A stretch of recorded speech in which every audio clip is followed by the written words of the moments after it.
गीतवतां सहित सरिणं गिर्वारूपं वदे श्रीकृष्णं वर्णं वदेव तुरितं प्राप्नुवतं पूर्णतम।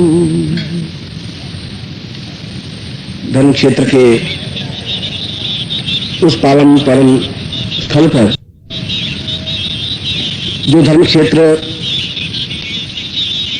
कर्तव्य का, धर्म का और सौंदर्य का समन्वय है।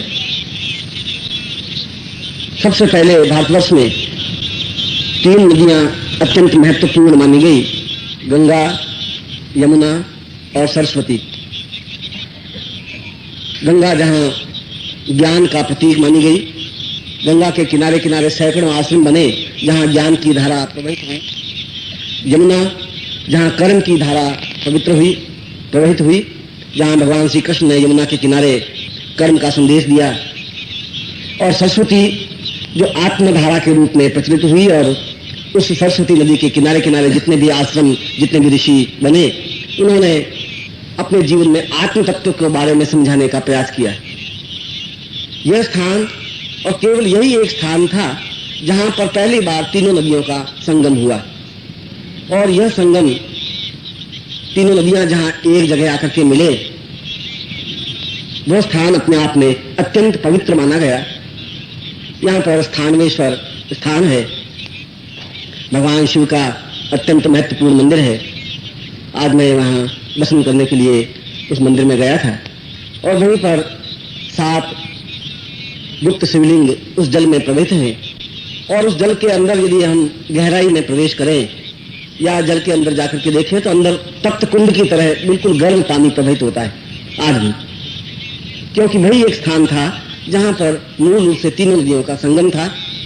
और वो नदियां धीरे धीरे पीछे हटती गई, और काफी समय बाद, करीब 3000 वर्ष बाद, वह संगम प्रयाग में जाकर के स्पष्ट हुआ।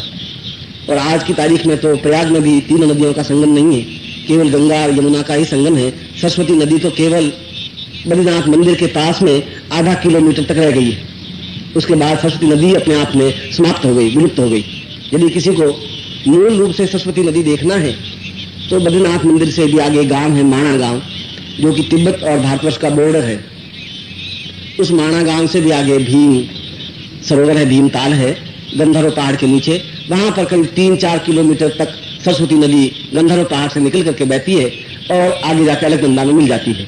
उसके बाद उस सरस्वती नदी का कोई अस्तित्व नहीं रह पाता। मैं कहने का तात्पर्य यह था कि जिस प्रकार से आज से 20 वर्ष पहले, 25 वर्ष पहले वर्तमान में जो गंगोत्री स्थान है जहां गंगा का उद्गम माना गया है, और गंगोत्री से भी आगे गौमुख स्थान है, और आज भी आप में से कोई गंगोत्री जा सकता है, बस जाती है बद्रीनाथ से हरिद्वार से ऋषिकेश होते हुए बस जाती है। 100-150 किलोमीटर है, 200 किलोमीटर है, और 5-6 घंटे का रास्ता है। उस गंगोत्री से 16 किलोमीटर और यदि आप पैदल जाएं तो गौमुख स्थान कहलाता है, जहां पर बर्फ से पिघल करके पहली बार गंगा नदी की बूंद बनती है, और वही 1 बूंद 4 बूंद से मिलती है, 4 बूंद 100 बूंद से मिलती है, धीरे धीरे पतली धारा बनती है, और गंगोत्री स्थान तक तो आगे पूरी धारा बन जाती है। जिसको वास्तव में गंगा को देखना है वह गंगोत्री के स्थान पर नहीं या हरिद्वार के स्थान पर नहीं, उनको गौमुख स्थान पर देखना चाहिए। मगर आज से 25 वर्ष पहले जहां गौमुख था, आज वहां से 8 किलोमीटर पीछे सर गया है गौमुख। इतना बर्फ कटता गया, और वापिस प्रदूषण की वजह से वापिस नया बर्फ बना ही नहीं, और बर्फ का पहाड़ पीछे सरकता गया। उसी प्रकार ये संगम पीछे सरकता गया, और आज से 1000-1500 साल पहले प्रयाग में जाकर के यह संगम रहा। और उसके बाद जो संगम यहाँ था, वह संगम यहाँ से 300 किलोमीटर आगे सरका, और आज वहां भी एक तरह से संगम जैसा कोई स्थान नहीं रहा, केवल 2 नदियों का संगम ही रहा। मैंने अपना प्रवचन, मैं उस गौमुख की बात कर रहा था। जिन लोगों को यह विश्वास है कि वास्तव में हमारे पुराण सही हैं या हमारे पुराणों की कथाओं में कुछ सत्यता है, मेरी राय में उनको गौमुख जरूर जाना चाहिए, और गौमुख जाकर के ही उनको एहसास होगा। और हमारे पुराणों में यह वर्णन है कि भगवान शिव जब भगीरथ ने बहुत तपस्या की और उन्होंने कहा कि ये सगर के 60,000 पुत्रों का उद्धार केवल गंगा नदी ही कर सकती है, और मैं इस मृत्युलोक में गंगा नदी को लाना चाहता हूँ, जो कि देवताओं की नदी कहलाती थी, देव गंगा कहलाती थी। तो वहां से स्वर्ग से वह नदी प्रवाहित होकर के भगवान शिव की जटाओं में रुकी और भगवान शिव की जटाओं से बहती हुई जमीन पर अवतरित हुई और वहां से गंगा नदी बही। ये हमारे पुराणों में इसका आख्यान है, पुराणों में प्रचलित है। इसीलिए इसको भागीरथी भी कहते हैं। भगीरथ लाया इसलिए इसका नाम भागीरथी भी पड़ा, और शिव की जटाओं में है इसीलिए इसका नाम गंगा भी पड़ा। मगर क्या वास्तव में शिव की जटाओं से गंगा प्रवाहित हुई? इसका उत्तर या तो गुरु दे सकता है या फिर आपको गौमुख जाकर के देख लेना चाहिए। और उस गौमुख में मैं तो अपने करीब 200-250 शिष्यों को लेकर के 2 साल पहले 1.5 साल पहले गया था। गंगोत्री से आगे चीड़वासा है, चीड़वासा के आगे भोजवासा स्थान है, भोजवासा के अगर आगे चले जाएंगे तो आपको गौमुख मिल जाएगा। और हमने गौमुख पर उस समय जो मेरे साथ 200-250 शिष्य थे, उन्होंने वहां पर एक भगवान शिव का मूर्ति लेकर के शिवलिंग स्थापन किया था। उसी गौमुख के किनारे में, गौमुख की बात कर रहा हूं, और जहां हमने आज से 2.5 साल पहले उस शिवलिंग को स्थापन किया था, वहां आज बहुत अत्यंत महत्वपूर्ण मंदिर बन गया है उस गंगा का। हजारों लोग भगवान शिव के दर्शन करने के लिए उस मंदिर में जाते हैं, जहां पर रुकने का स्थान है, कंबलों का स्थान है, और व्यक्ति रुक सकता है। उस जो सामने अत्यंत उच्च कोटि का बर्फ का पहाड़ है, उस बर्फ के पहाड़ जो सूर्य की किरणें पड़ती हैं और उससे बर्फ पिघलती है और पिघल करके बूंद बनती है। आप जाएं, अपने कैमरे को लेकर के जाएं और कैमरे से उस बर्फ के उस पहाड़ का फोटो खींचे जो गौमुख पहाड़ कहलाता है, और उस रील को धुलवा दें। रील को धुलवाने के बाद आपको फोटो उस पहाड़ का नहीं आएगा, फोटो आएगा कि जैसे बर्फ के पूर्ण श्वेत भगवान शिव बैठे हुए हैं, चारों तरफ जटाएं बिखरी हुई हैं, और उन जटाओं से एक एक बूंद पानी छू रहा है। ये कैमरे के अंदर आएगा, ये आप देख लें। इससे ज्यादा आपको और प्रमाण क्या चाहिए, और हमारे पुराणों के सबके आख्यान क्या चाहिए? जो कुछ वास्तविकता, जितना सूर्य की धूप पड़ती रहती है, चित्र वैसा, भगवान शिव का चित्र वैसा वैसा बिंब बनता रहता है, बर्फ पिघलती है फिर भी वो बिंब बनता रहता है। यह सबसे बड़ी विशेषता है, इसीलिए इस गंगा नदी को पवित्र कहा गया है। और मैंने परसों के प्रवचन में मैंने कहा था कि यदि हम पूर्ण चिंतन युक्त यदि यज्ञ करें, और उस यज्ञ में जिस देवता की आहुति दें, वह देवता स्वयं आकर के भविष्यान्न ग्रहण करता ही है। यह मैंने परसों शाम को अपने प्रवचन में कहा था, जो कि अपने आप में एक मौलिक सत्य बात थी। इससे पहले न सारी किसी सन्यासी ने कोई बात कही थी इस प्रकार से, न किसी साधु ने कही थी। पिछले 3000 वर्षों में भी किसी ने यह बात कही नहीं थी। शंकराचार्य ने अपने एक श्लोक में, जब उन्होंने यज्ञ केदारनाथ पर किया, तब उन्होंने कहा कि देवता स्वयं अग्नि के माध्यम से प्रकट होते हैं और उस अभिष्यान को ग्रहण करते हैं। मगर उनका यह कथन था, और मैंने ये कहा था कि ऐसा आज के युग में भी सत्य है। आज भी यदि आप उस पवित्रता के साथ किसी मनुष्य को आवाज दें तो मनुष्य दौड़ करके आपके पास आएगा। ठीक उसी प्रकार से अगर मंत्र बिल्कुल सही है और आप आहुति दें तो देवता स्वयं प्रत्यक्ष अग्नि के माध्यम से आकर के आपके दिए हुए उस अविष्यान्न को स्वीकार करता ही है। और ये दोनों फोटो इसके प्रमाण हैं। आपने फोटो खींची, मैंने तो खींचे नहीं, आपने आहुति दी, और दोनों में लक्ष्मी के चित्र बिल्कुल स्पष्ट प्रतिबिंबित हैं। अब कैमरा झूठ, आप भी झूठ बोल सकता है, कैमरा तो झूठ बोलता नहीं, कैमरा तो जो कुछ है वही बात कहता है। अब इससे ज्यादा भी, और दोनों में अगर आप देखें, मैंने तो अभी निर्मल जी ने मुझे कैमरा लिया चित्र, और दोनों चित्र देखें तो बिल्कुल स्पष्ट रूप से लक्ष्मी का चित्र सा है, और पूर्ण ऐसा लगता है जैसे लकड़ी की लक्ष्मी की मूर्ति बना करके और फिर उस चित्र खींचा है। अविष्यान्न भी आपने दिया है और चित्र भी आपने खींचा है, फोटो भी मुझे आपने दिया है। मैं आपका उदाहरण आपके सामने रख रहा हूं, इससे ज्यादा मेरे कुल कहने का भाव यह था कि मैंने उस दिन भी कहा था कि हम 40 आहुतियां दें तो उसमें से 2 या 3 या 4 या 10 फोटो आने चाहिए, 40 के 40 फोटो में चित्र। मगर उस समय आपका मानस कितना उसमें इन्वॉल्व रहता है। अगर उसी प्रकार से आपका उस साधना में लक्ष्मी के प्रति इन्वॉल्वमेंट है तो आपके जीवन में लक्ष्मी की पूर्ण अनुकूलता प्राप्त होती ही है। यदि सरस्वती की साधना तो सरस्वती की साधना प्राप्त होती है, यदि गुरु की साधना तो पूर्ण गुरु आपके सामने बिंब रूप में साकार होते ही है। आवश्यकता है आप पूर्णता के साथ इन्वॉल्वमेंट करें। मैं विज्ञान के माध्यम से आपको इस बात को स्वीकार करवा रहा हूं कि शास्त्र केवल कहने की बात नहीं है, शास्त्र तो प्रमाण है, और मैं आपको विज्ञान के माध्यम से आपके द्वारा ही प्रमाण दे रहा हूं। न तो मैंने अपने घर से चित्र लाया हूं और न मैं अपने पास के चित्र आपको दिखा रहा हूं। मैंने तो ये कहा आप आहुति दें, आपका कैमरामैन फोटो खींचे और ऐसा चित्र आएगा। तीनों बातें मैंने आपके सामने कही थी, तीनों का उदाहरण आपके सामने। और ये चित्र भी आपने मुझे दिए हैं, ऐसे 5-7 चित्र तो आपके सामने जो अलग अलग लोगों के चित्र खींचे हुए। साधना अपने आप में पूर्ण प्रामाणिक है, मंत्र अपने आप में पूर्ण प्रामाणिक है। ये अलग बात है कि हमने अपने तीर्थों के महत्व को भुला बैठे हैं, और ये अलग बात है कि अपने मंत्रों के, गुरु के चिंतन को, शास्त्रों को भुला बैठे। यदि हम सही रूप में मंत्र का उच्चारण करें, कल भी मैंने आपको ये कहा था कि जो मैंने कैसेट जो कल उन्होंने टेप रिकॉर्डर किया है, उसमें वे मंत्र पूर्ण रूप से समाये उसी ध्वनि के साथ, और आप उसका कल्प करके देखें, एक 30 दिन तक आहुति देके देखें, आपके जीवन में किसी प्रकार की न्यूनता रह ही नहीं सकती, गारंटी के साथ नहीं रह सकती, यदि आप क्रियात्मक पक्ष करें। और प्रश्न के पहले मैंने ये कहा कि ये क्षेत्र धर्म क्षेत्र है, तो ये क्षेत्र कर्म क्षेत्र भी है, कुरुक्षेत्र है। कर्म करेंगे तो लाभ प्राप्त होगा। आप पंगु बन जाएं, अगर आप में कुछ क्षमता हो ही नहीं तो आपको कुछ प्राप्त हो ही नहीं सकता। यहां भजन कर रहे थे और मैं आपको देखा हुआ था कि, और मैंने देखा कि 200 मुर्दे लोग बैठे हुए हैं, मुझे तो सजीव कोई लोग दिखाई नहीं दिया, आपसे बैठे सुन रहे। अरे आपको उत्साह होना चाहिए, उमंग होनी चाहिए, उनके साथ आपको लय होनी चाहिए, अपने आप में लीन होने की क्रिया होनी चाहिए। कौन से सर में आपने कौन सा गुटिया काम कर रहे हैं, ये क्षमता आप में होनी चाहिए, अपने आप में पूर्ण डूब जाने की क्रिया होनी चाहिए। ऐसी मन की और शरीर की और तन की जब स्थिति बनती है, ऐसा ही व्यक्ति मंत्र को जानने वाला बन सकता है। और यदि आप जीवन भर परिश्रम करें, और परिश्रम कर रहे हैं, जीवन भर आप नौकरी करते हैं, और जीवन भर नौकरी करने के बाद आप अपने सीने पर हाथ रख करके कहें कि पिछले 20 साल से नौकरी करने के बाद आप 20,000 रुपए भी कलेक्ट करके नहीं रख पाते, और शरीर को रोज लक्ष्य से और साबुन से और सुगंधित पदार्थों से तैयार करने के बाद भी रोग मिटा नहीं पाते, और हजारों दवाइयां भी आपके रोग को खत्म नहीं कर पाती, रोकती हैं।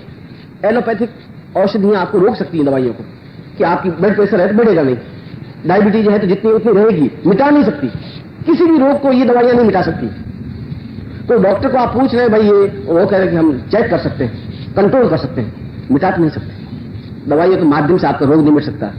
दवाइयों के और दूसरे कार्यों की नौकरी के माध्यम से आप संपन्न और सुखी नहीं हो सकते। पैसा तो कमा सकते हैं, पैसा तो मानसिक डाकू भी कमा सकते हैं, उसमें कौन सी बड़ी बात है।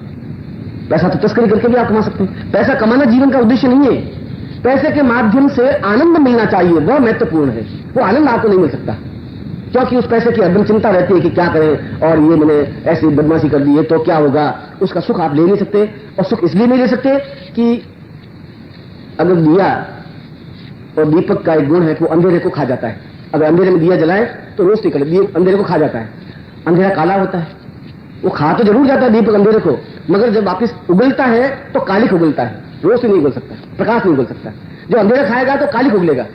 और आप इस प्रकार से छल से पैसा कमाएंगे तो केवल आपके पुत्र कपुत्र हो सकते हैं, शरीर में रोग हो सकते हैं, और परेशानी हो सकती है, पत्नी बीमार हो सकती है, घर में लड़ाई झगड़े हो सकते हैं, तनाव हो सकते हैं, और उस मरे हुए बच्चे की तरह उस 2 लाख को आप छाती चिपका करके जिंदगी पार कर सकते हैं, आनंद नहीं ले सकते। ऐसा जीवन, ऐसा पैसा काम का नहीं है। पैसा होना चाहिए, मैं भी कह रहा हूं आपके पास 50 करोड़ रुपए होने चाहिए, मगर ऐसा पैसा होना चाहिए जो आनंद युक्त हो।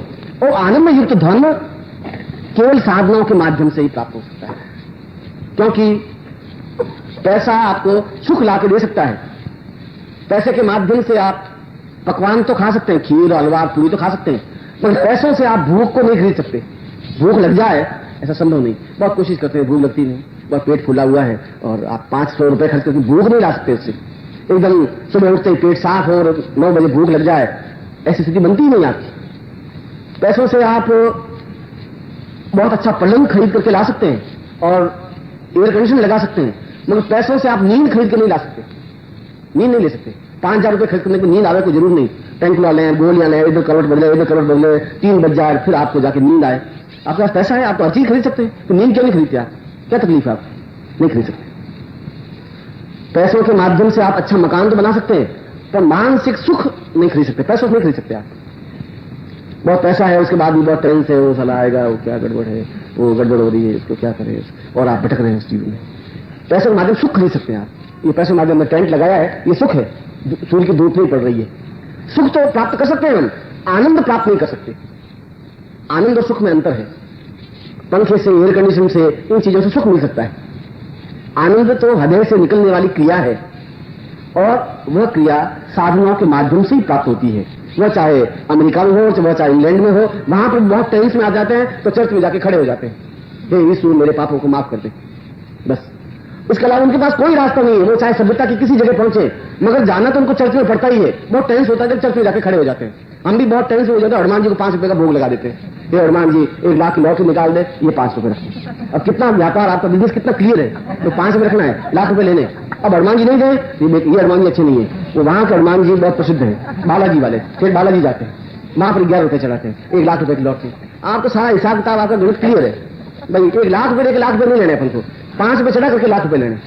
और ये ठीक नहीं तो फिर बालाजी हनुमान जी वो प्रसिद्ध है, वो नहीं तो उस हनुमान जी के पास। और ये गुरु जी अगर आप लाख रुपए की लॉटरी नहीं दे सकते, ये बेकार है। फिर कृष्णानंद जी बहुत अच्छे हैं, फिर कृष्णानंद जी नहीं लाख लॉटरी दे सकते, हरिद्वार चले जाएंगे आप, क्योंकि लाख की लॉटरी कोई नहीं दे सकता।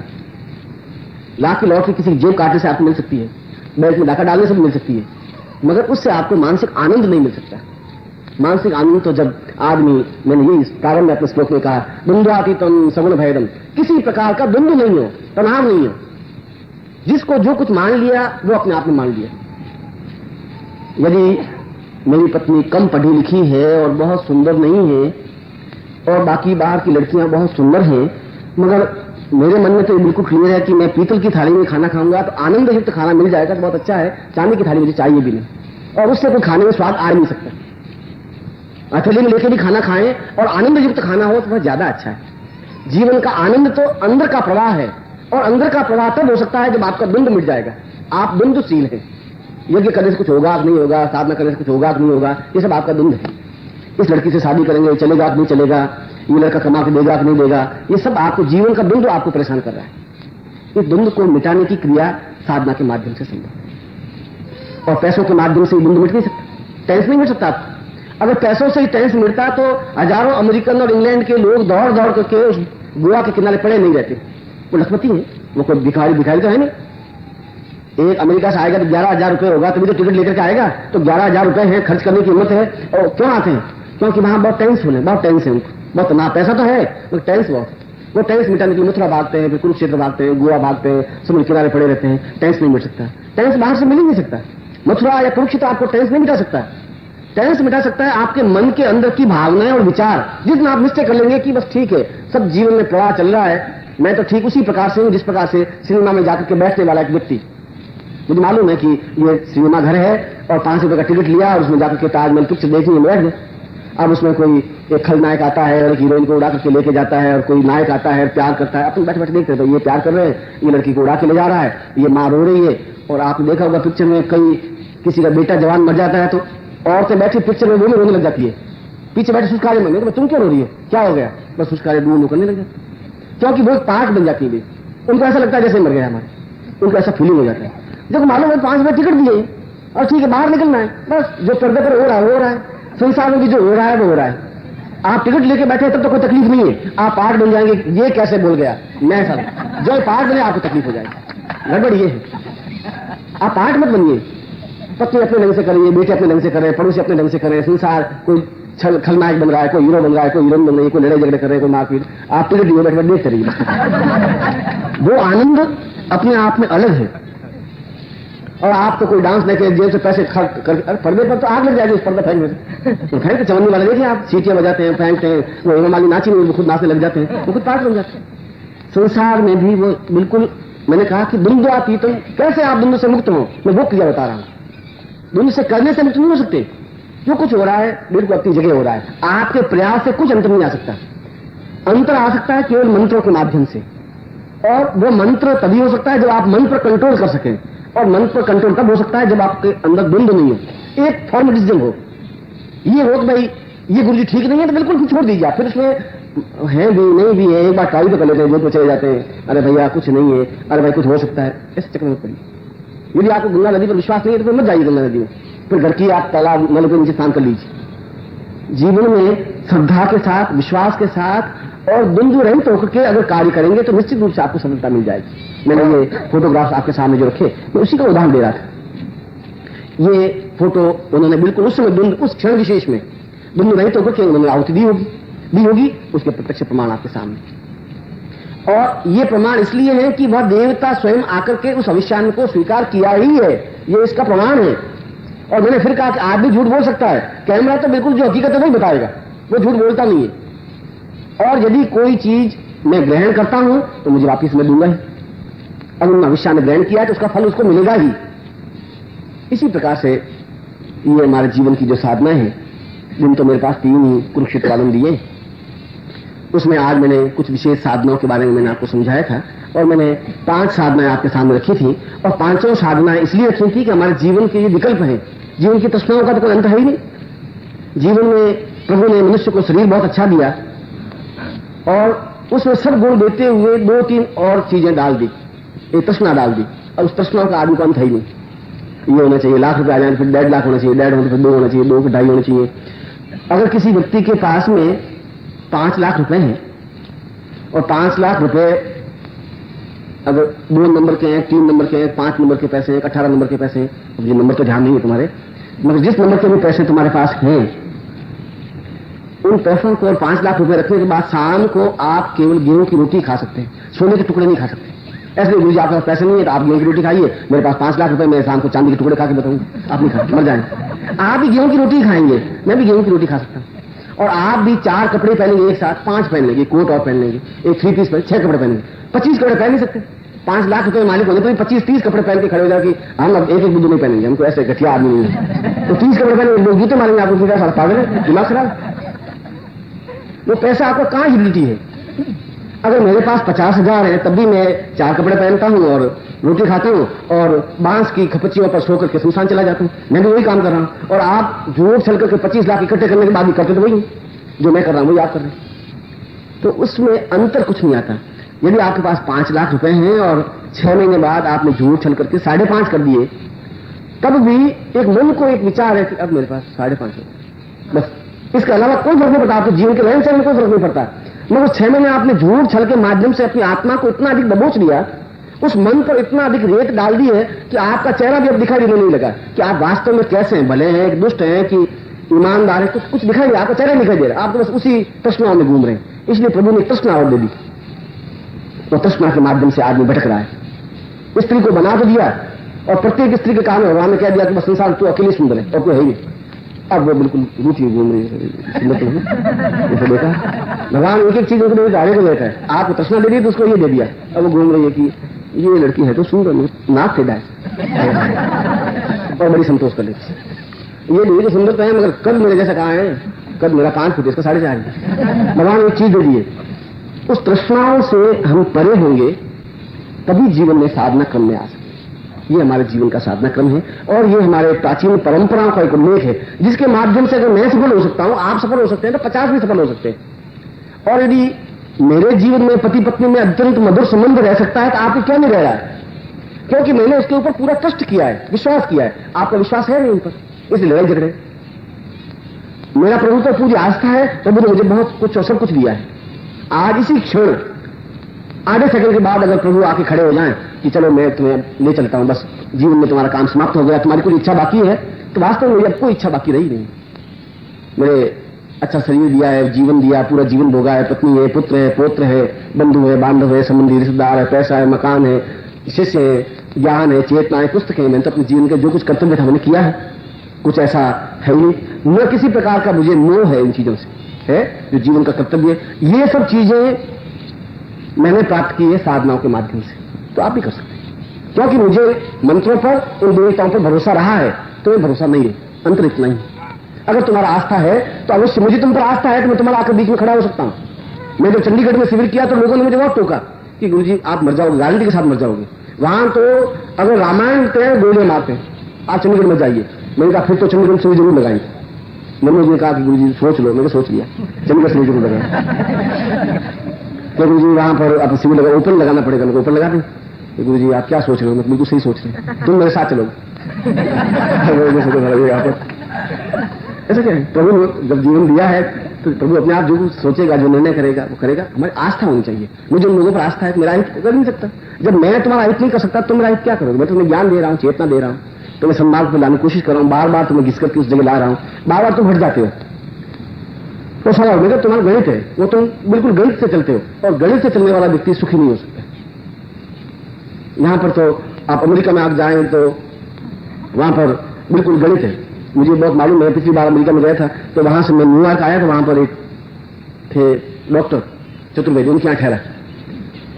तो तो उन्होंने मुझे कहा कि आज एक स्त्री ने तलाक दे दिया अपने पति से 16 साल शादी के बाद, और तलाक देते ही उसने कहा कि ये पति मुझे पसंद नहीं है। बस इसी बात पर 16 साल तक तो पसंद आया, अब नहीं पसंद आया, छोड़ दिया उसने कि बस ये पति सही नहीं है। उसने 16 साल के बाद लिस्ट दी पूरी कि मैंने तुम्हारे घर में 5 रुपए का आटा लाया था, उस दिन 3 रुपए की दाल लाई थी, पूरा 16 साल का हिसाब लेकर के पैसे मांग लिए कि दे दे पैसे दे दे। वहां पर सीधा गणित। यहाँ पर ये अमेरिका के दोनों बैठे हैं, जो अमेरिका में गए थे उनके यहाँ ठहरा था, तो उनकी पत्नी आज 30 साल से शादी हुई।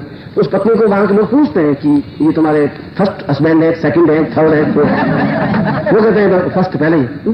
पहले अभी तक एक के साथ चल रही है, ये कैसे है? How is possible? ये कैसे हो सकता है? अभी तक घिसट रही है 30 का एक बुद्धि को ले लेकर के, ये क्या हो रहा है? ये साल में 19 साल कर, अब वो क्या जवाब दे? वहां पर तो हर साल सेट बदल देते ये सेट अब की बदल दे, ये दूसरा सेट ले, फिर तीसरा सेट ले। वो तो 50 साल की आयु में 30 सेट बदल देती। अब यहाँ पर एक ही बुढ़े के साथ घिसट रही है, तो वहां के लोग पूछेंगे तो ये क्या कर रहे हैं, ऐसा कैसा है? वहां का गणित है कि बस देख लिया, ये वाला 500 रुपए कमा रहा है, मैं 450 कमा रही हूँ, अब मैं 525 छोड़ो, साढ़े 200 बदल।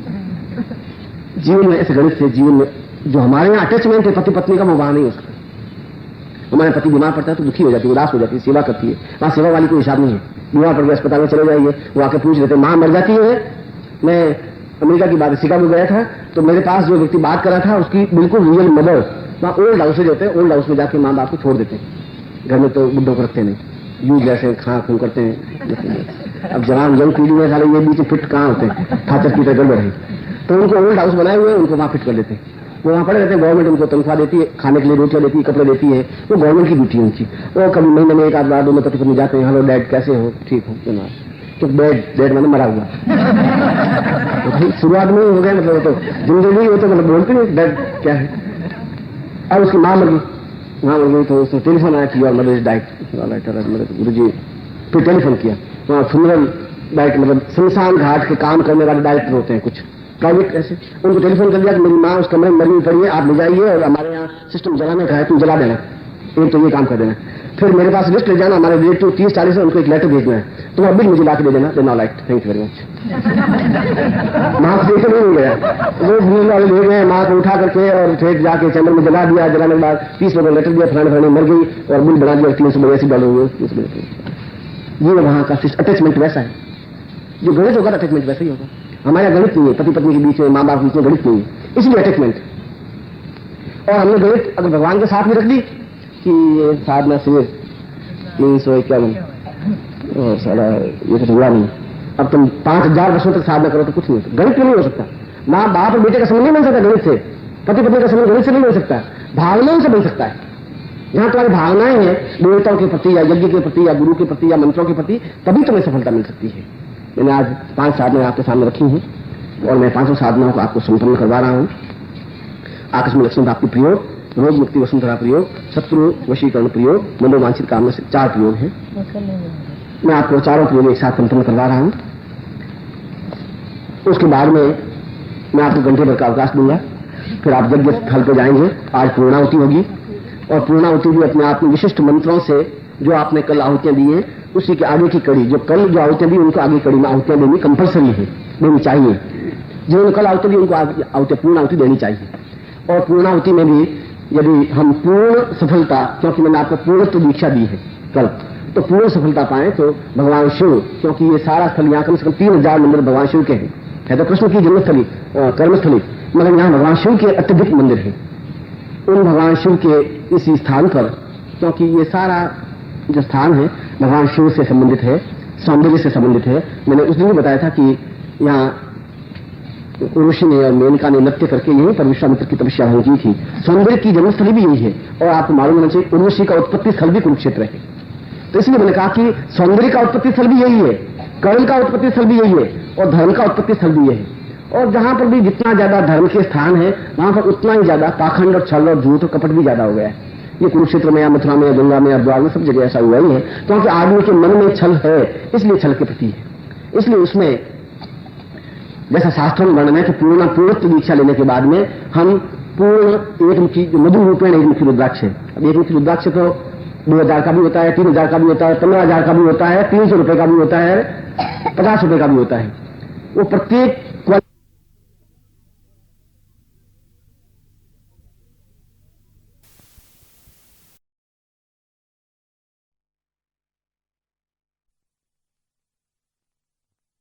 वैसे देना है।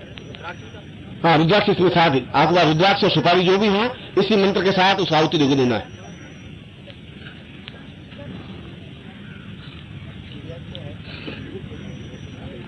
ओम चतुर्वै वादान्तां वादेहा सावितां सारेवान् अग्निर्वै व्रतां लक्ष्मीर्मां लक्ष्मीश्चावै पूर्वातं पूर्णध्वं वादां वै विजयवान्तां सादेहा सातो पूर्वां वादेवां सावितं सावितरं स्वां पूर्वादां प्रतिस्वा। अब 5 आहुतियां आप और देंगे अपने मन की कामना। ओम नमः पूर्वासां स्वाहा, मेरे साथ स्वाहा का उच्चारण करें। ओम दीर्घायुत्वाय बलां स्वाहा, ओम एतां पूर्वा स्वाहा, ओम प्रसिद्धै वदां स्वाहा। अब 5 गायत्री मंत्र की आहुति देंगे, मेरे साथ गायत्री मंत्र बोलेंगे। ओम भूर्भुवा स्वाहा तत्सवितुर्वरेण्यं भर्गो देवस्य धीमहि धियो यो नः प्रचोदयात् स्वाहा। ओम भूर्भुवा स्वाहा तत्सवितुर्वरेण्यं भर्गो देवस्य धीमहि धियो यो नः प्रचोदयात् स्वाहा। ओम भूर्भुवा स्वाहा तत्सवितुर्वरेण्यं भर्गो देवस्य धीमहि धियो यो नः प्रचोदयात् स्वाहा। ओम भूर्भुवा स्वाहा तत्सवितुर्वरेण्यं भर्गो देवस्य धीमहि धियो यो नः प्रचोदयात् स्वाहा। ओम भूर्भुवा स्वाहा तत्सवितुर्वरेण्यं भर्गो देवस्य धीमहि धियो यो नः प्रचोदयात् स्वाहा। ओम नमः शिवाय स्वाहा, ओम नमः शिवाय स्वाहा, ओम नमः शिवाय स्वाहा, ओम नमः शिवाय स्वाहा, ओम नमः शिवाय स्वाहा। ओम गणपते नमः स्वाहा, ओम गणपते नमः स्वाहा, ओम गणपते नमः स्वाहा, ओम गणपते नमः स्वाहा, ओम गणपते नमः स्वाहा। बोल जगदम्बा माता की, सनातन धर्म की, बोल यज्ञ पुरुष भगवान की, बोल हर हर हर महादेव।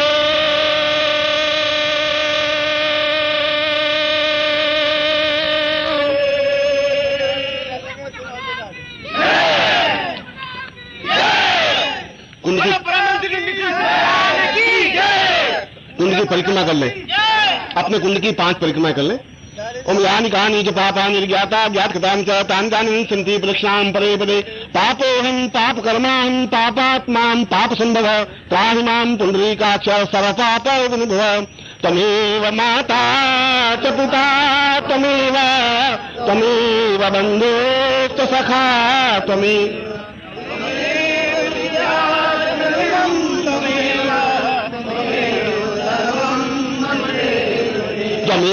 माता च पिता त्वमेव बन्धुश्च सखा त्वमेव बुद्ध्या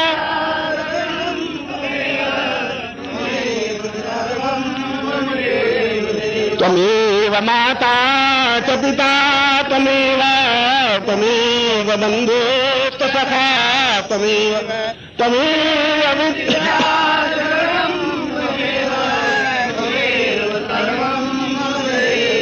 त्वमेव माता च पिता त्वमेव बन्धु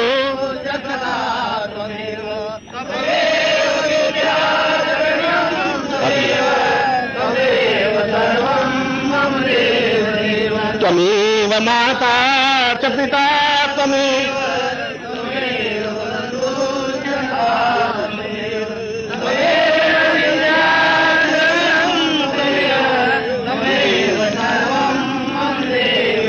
त्वमेव माता च पिता त्वमेव बन्धुश्च नित्य सखा तमेव तमेव विद्या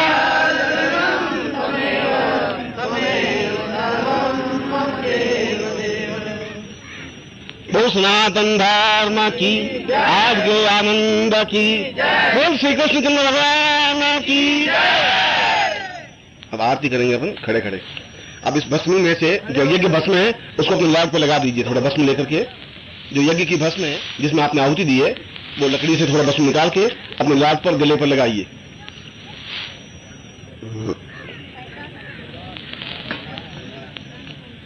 खड़े हो जाइए। और मैंने सुबह आपको बताया था कि मुर्दों की तरह आरती और भजन नहीं होते।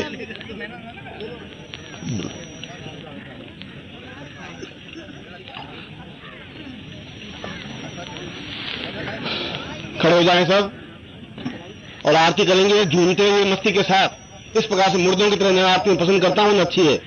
ताली बजाते हुए और पूरी मस्ती के साथ।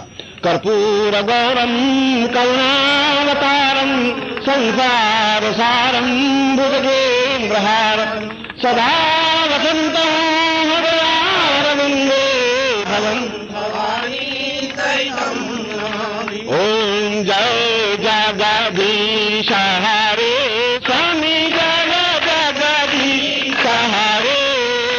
भक्त जनों के संकट दास, जनों के संकट क्षण में दूर करे।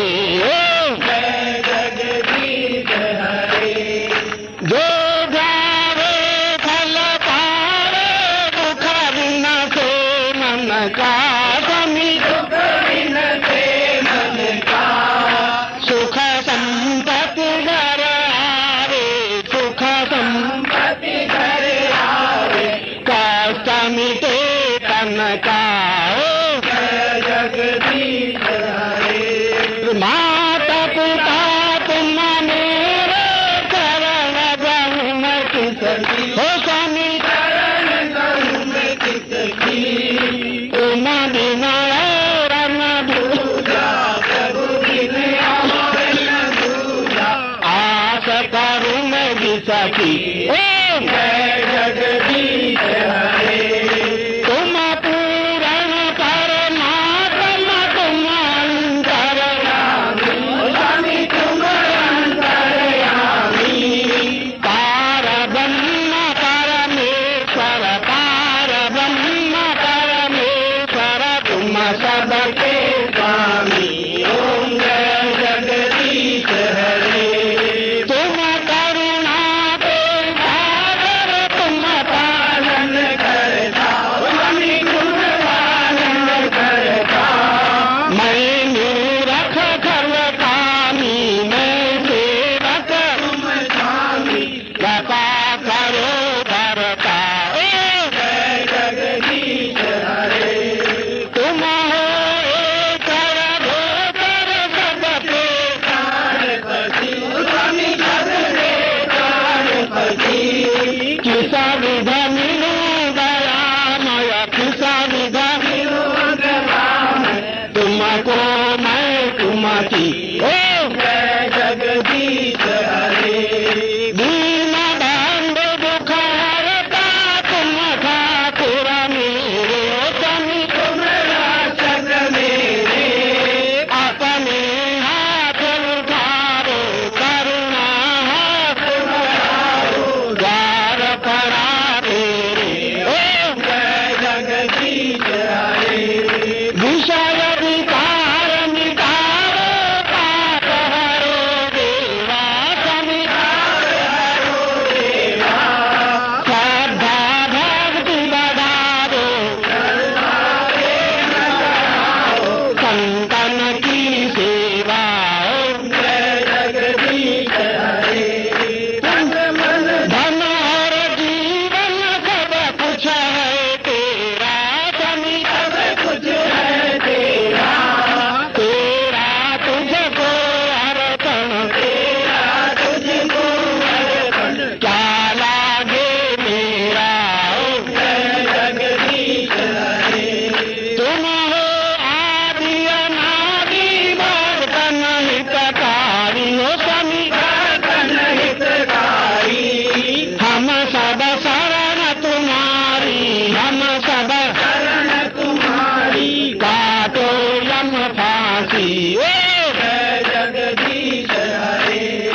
शांतिरंतरिषद्गुं शांति पृथिवी शांतिराप शांतिरौषधव शांति वनस्पतव शांतिर्विश्वे वेदाः शांति ब्रह्म शांति सर्वगुं शांति शांतिरेव शांति सामा शांतिरेवि।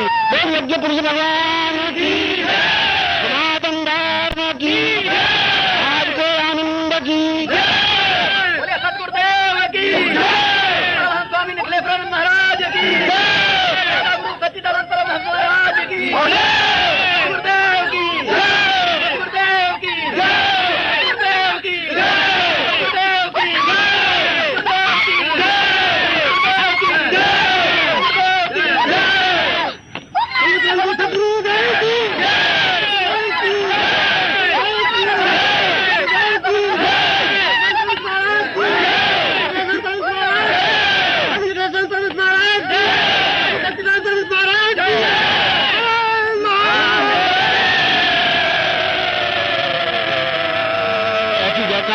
जयकार जमीन पे खड़े होकर होती नहीं है, जयकार जमीन को छोड़ने पर होती है।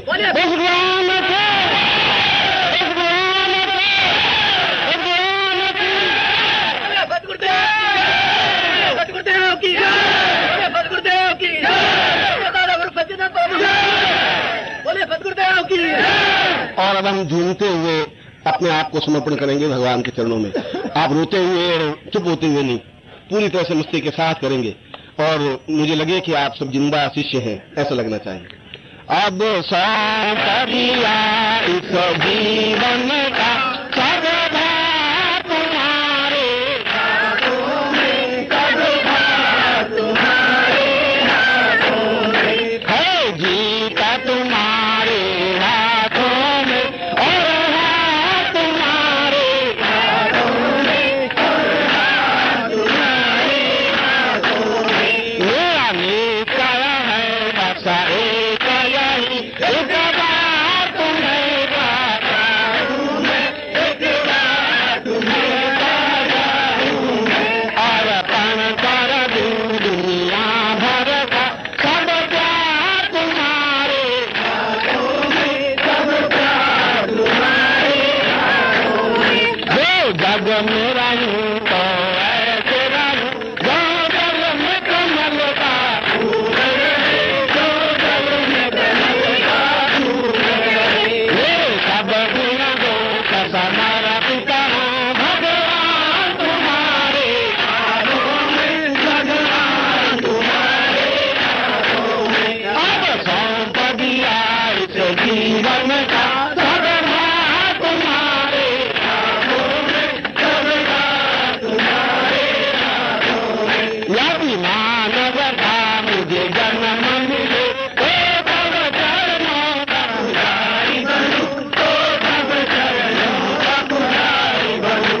इसका पूजक भी इधर इधर का होगा तुम्हारे हाथों में, होगा तुम्हारे हाथों में। जब जब पूजा इस जीवन का सर्वदा तुम्हारे हाथों में, सर्वदा तुम्हारे हाथों में। मुझ में तुझ में बस भेद यही, मैं न रहूं तुम नारायण हो, मैं न रहूं तुम नारायण हो। मैं हूँ संसार के हाथों में, संसार तुम्हारे हाथों में, संसार तुम्हारे हाथों में।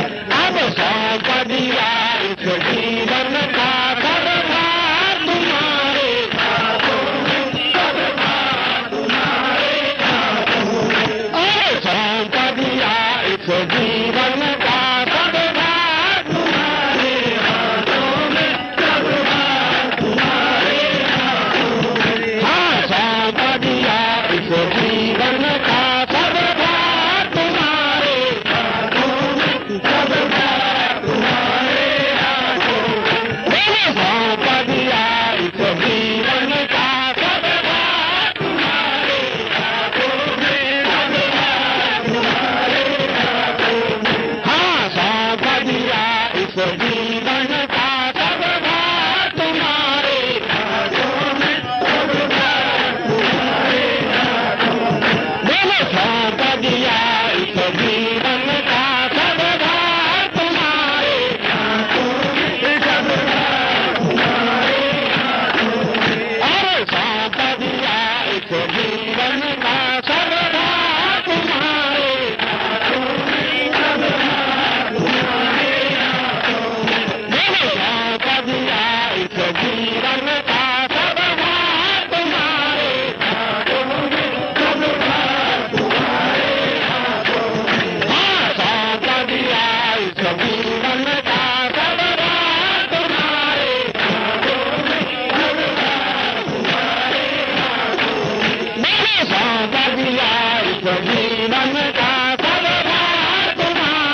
इस जीवन का सब भार तुम्हारे हाथों में, सब भार तुम्हारे हाथों में, हाथों बढ़िया इस जीवन का सब भार तुम्हारे हाथों में, सब भार तुम्हारे हाथों में, हाथों बढ़िया इस जीवन का सब भार तुम्हारे हाथों में, सब भार तुम्हारे हाथों में, हाथों बढ़िया इस जीवन का सब भार तुम्हारे हाथों में, सब भार तुम्हारे हाथों में, हाथों बढ़िया इस जीवन का सब भार तुम्हारे हाथों में, सब भार तुम्हारे हाथों में, हाथों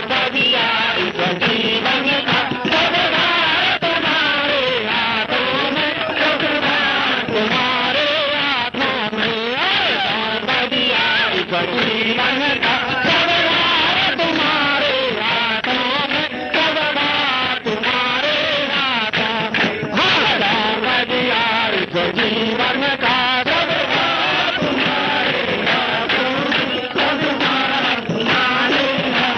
में, हाथों बढ़िया इस जीवन का सब भार तुम्हारे हाथों में, सब भार तुम्हारे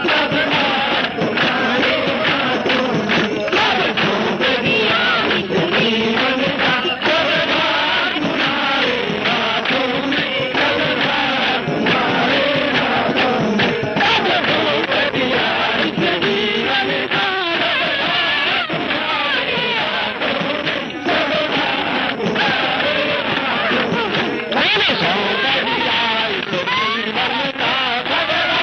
तुम्हारे हाथों में, हाथों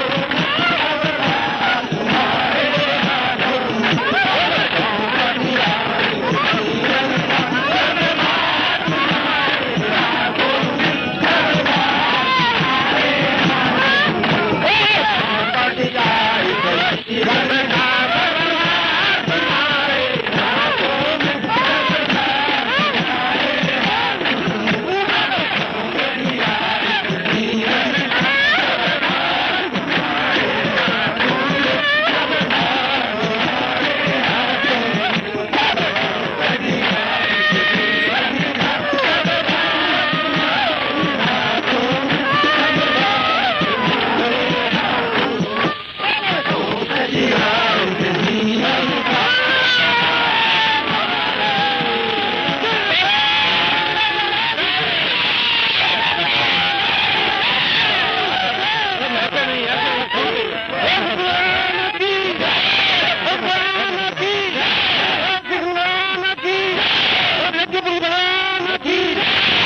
तुम्हारे हाथों में, सब भार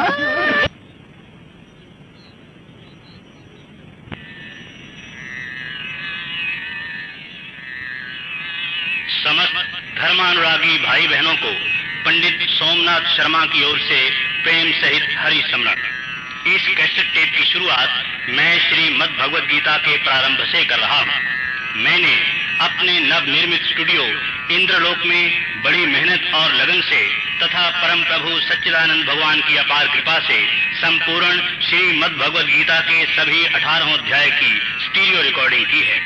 प्रत्येक अध्याय के शुरू में उस अध्याय का विषय, कौन से श्लोक से कौन से श्लोक तक क्या कुछ कुंती पुत्र अर्जुन ने पूछा और प्रत्युत्तर में भगवान श्री कृष्ण ने क्या कहा, इस पर टिप्पणी कही गई है तथा हर एक श्लोक का अत्यंत सरल भाषा में टीका कहा गया है। इस आशा के साथ कि श्री गीता जी का सरल टीका सहित यह पाठ समस्त धर्म प्रेमी परिवारों को मंगल प्रदान करने वाला होगा, मैं आपसे प्रार्थना करता हूं कि आप अपने घरों में प्रातः स्नान ध्यान के समय सबसे पहले इस कैसेट टेप का प्रसारण करें, ताकि श्री कृष्ण भगवान के मुखारविंद से निकली इस देववाणी से आपका तन मन, घर बार, लोक तथा परलोक सब पवित्र होंगे और आपको अपने अंतःकरण में परम शांति की अनुभूति होगी।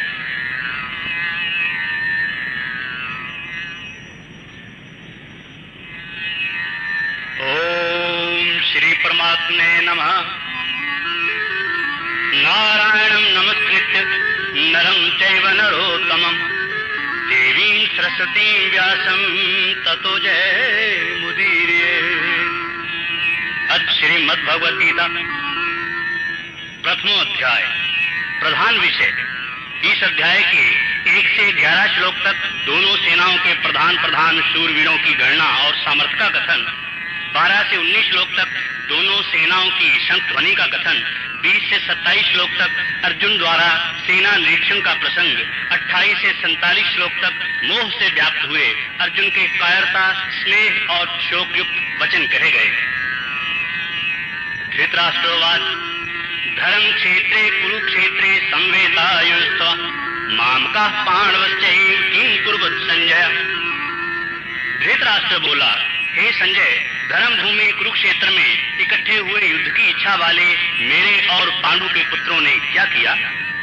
संजय उवाच दृष्ट्वा तु पांडवानीकं व्यूढ़ं दुर्योधनस्तदा आचार्यम् उपसंगम्य राजा वचनम् अब्रवीत् पश्यैतां पांडुपुत्राणाम् आचार्य महतीं च मूं व्यूढ़ां द्रुपदपुत्रेण तब शिष्येण धीमतः। इस पर संजय बोला, उस समय राजा दुर्योधन ने व्यूह रचना युक्त पांडवों की सेना को देखकर और द्रोणाचार्य के पास जाकर यह वचन कहा, हे आचार्य, आपके बुद्धिमान शिष्य द्रुपद पुत्र धृष्टद्युम्न द्वारा व्यूहाकार खड़ी की हुई पांडु पुत्रों की इस बड़ी भारी सेना को देखिए। अत्र शूरा महेशवासा भीमार्जुन समायुधि युयुधानो विराटश्च द्रुपदश्च महारथा धृष्टकेतुश्चेकिताना काशीराजश्च वीरवान् पुरुजित कुंती भोजश्च शैब्यश्च नरपुंगवा।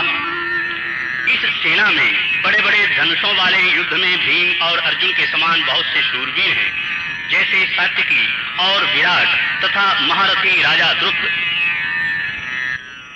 और धृष्टकेतु चेकितान तथा बलवान काशीराज पुरुजित कुंती भोज और मनुष्यों में श्रेष्ठ शैब्य युधामन्यु विक्रांत उत्तमौजाश्च वीरवान् सौभद्रौ द्रौपदेयाश्च सर्व एव महारथा अस्माकं तु विशिष्टा ये तान् निबोध द्विजोत्तम नायका मम सैन्यस्य संज्ञार्थं तान् ब्रवीमिते। और प्राकर्मी युधामन्यु तथा बलवान उत्तमौजा, सुभद्रा पुत्र अभिमन्यु और द्रौपदी के 5 पुत्र, यह सभी महारथी हैं।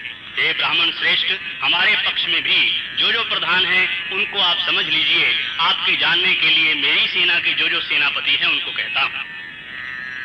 भवान भीष्मश्च कर्णश्च कृपश्च समितञ्जयः अश्वत्थामा विकर्णश्च सौमदत्तिस्तथैव च अन्ये च बहवः शूरा मदर्थे त्यक्तजीवितः नाना शस्त्रप्रहरणाः सर्वे युद्ध विशारदाः।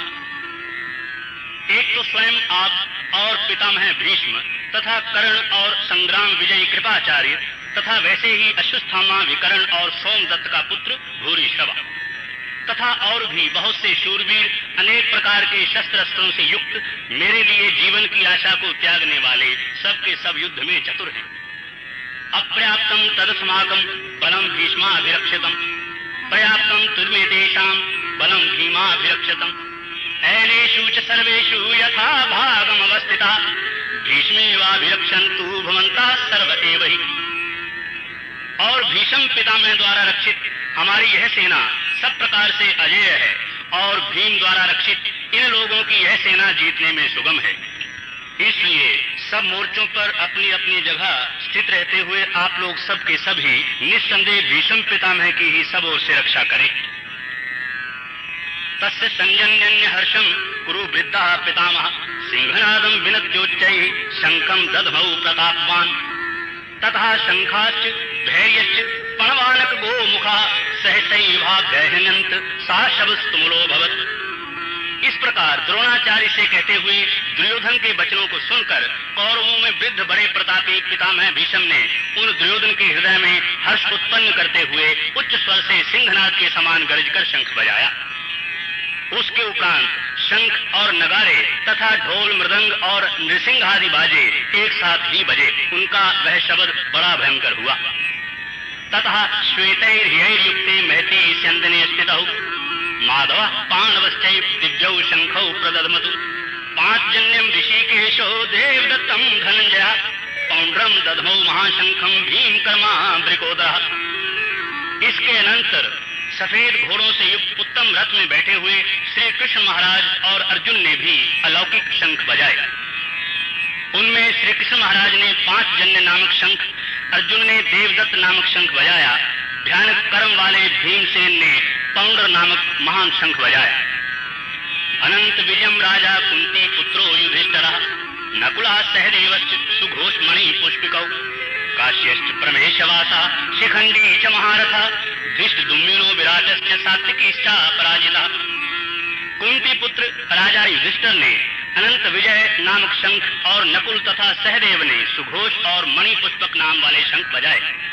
श्रेष्ठ धनुष वाला काशीराज और महारथी शिखंडी और धृष्टद्युम्न तथा राजा विराट और अजय सात्विकी द्रुपदो द्रौपदेयाश्च सर्वशः पृथ्वीपते सौभद्रश्च महाबाहु शंखान् ददभुः पृथक् पृथक् सघोषो धार्तराष्ट्राणाम् हृदयानि विदारयत् नभश्च पृथ्वीं चैव तुमुलो व्यनुनादयन्। तथा राजा द्रुपद और द्रौपदी के 5 पुत्र और बड़ी भुजा वाला सुभद्रा पुत्र अभिमन्यु, इन सब ने हे राजन अलग अलग शंख बजाए और उस भयानक शब्द ने आकाश और पृथ्वी को भी शब्दायमान करते हुए धृतराष्ट्र पुत्रों के हृदय विदीर्ण कर दिए।